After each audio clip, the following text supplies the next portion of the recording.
নিপুণ আমার প্রতি একটা অভিযোগ দিয়েছিল, আমি তাকে চুমু দিতে চেয়েছিলাম। শিল্পীদের রাজনীতি করা উচিত নয়।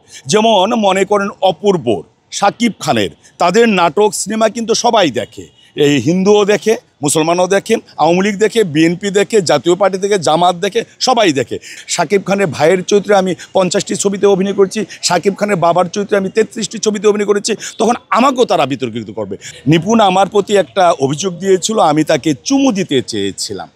এটা নিঃসন্দেহে একটা মানুষের জন্য সামাজিকভাবে, পারিবারিকভাবে একটা হেয় প্রতিপন্ন করার মতো। আপনারা জানেন আমার একটা ক্লিন ইমেজ আছে চারিত্রিক দিক দিয়ে। আপনি যারাই অভিনয় করে তাদের বলবেন, তারা বলবেন না পীরজাদা ভাই চারিত্রিক দিক দিয়ে 100% সৎ।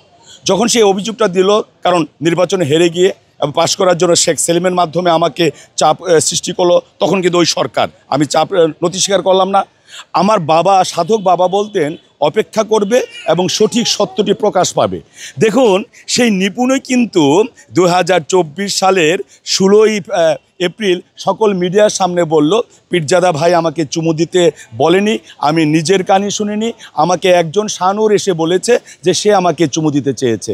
এবং দেখুন, সে একটা প্যানেল করেছে, সেই প্যানেলে আমি যদি খারাপ হতাম, আমি যদি চরিত্রহীন হতাম, আমি যদি বিতর্কিত হতাম, তাহলে নিপুণ কিন্তু তার প্যানেলে আমাকে নির্বাচন করার সুযোগটা দিত না। আমি সুযোগটা নিয়েছি নির্বাচনে অংশগ্রহণ করার জন্য নয়, তার মুখ দিয়ে সত্য প্রকাশের জন্য। আমি কারো কাছে ভোট চাইনি, আমি কিন্তু ফেস্টুন করিনি, কোনো ব্যানার করিনি, কিন্তু আমি কিন্তু অনেক ভোট পেয়েছি। তাই আগে যে অবস্থা, নিপুণের সাথে ওই সময় আমার শত্রুতা ছিল, এখন বন্ধুত্ব হয়েছে, এখন আবার শত্রুতা হয়নি। হয়তো সে পলাতক আছে, আমি প্রকাশ্যে আছি, কিন্তু আমরা শিল্পী যারা, তারা কিন্তু একে অপরের বন্ধু হতে পারি, আমরা একে অপরের প্রতিযোগী, কিন্তু আমি সবাইকে বন্ধু পাই। আমাদের ইমেজটা না নষ্ট হয়ে যাচ্ছে। চলচ্চিত্র শিল্পীদেরকে এই যে বিতর্কের কারণে এক নায়ক আরেক নায়িকার পিছনে লাগে, এক নায়িকা আরেক নায়িকার বিরুদ্ধে লাগে, এখন তো জনসমাজে কিন্তু আমাদের অবস্থানটা খারাপ হচ্ছে। এটা কিন্তু আমাদের চলচ্চিত্রের জন্য বা নাটকের জন্য ক্ষতি হচ্ছে।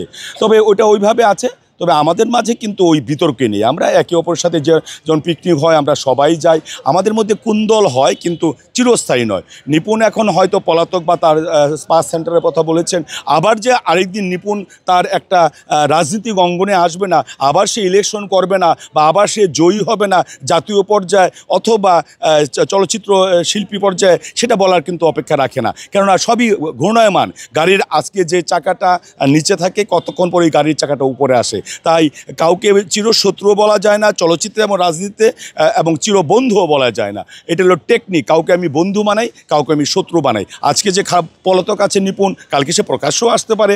আমি আজকে প্রকাশ্যে আছি, যেহেতু আমি কোনো বেআইনি অনিয়ম করিনি, আমি প্রকাশ্যে সারা জীবন থেকে পাবো। শিল্পীদের রাজনীতি করা উচিত নয়। যেমন মনে করেন অপূর্বর, শাকিব খানের, তাদের নাটক সিনেমা কিন্তু সবাই দেখে। এই হিন্দুও দেখে, মুসলমানও দেখে, আওয়ামী লীগ দেখে, বিএনপি দেখে, জাতীয় পার্টি দেখে, জামাত দেখে, সবাই দেখে। এখন আপনি যদি একটি রাজনীতির সাথে সম্পৃক্ত হয়ে যান, তখন কিন্তু আপনি একটা গ্রুপিংয়ের মধ্যে পড়ে গেলেন। আরেকটা হলো, তখন আপনাকে নিয়ে কিন্তু নিন্দা আলোচনা হবে। তখন কিন্তু আপনাকে যখন নিন্দা করবে, শাকিব খানকে যখন নিন্দা করবে, শাকিব খানের ভাইয়ের চরিত্রে আমি 50টি ছবিতে অভিনয় করেছি, শাকিব খানের বাবার চরিত্রে আমি 33টি ছবিতে অভিনয় করেছি, তখন আমাকেও তারা বিতর্কিত করবে। তাই আমি বলবো, আমরা শিল্পীরা হলো মানুষকে দেওয়ার জন্য, মানুষের বিনোদনকে দেওয়ার জন্য, সেখানে আমরা রাজনীতি পরিচয় দিয়ে কেন আমরা বিতর্কিত হব, এটা আমার খারাপ লাগে।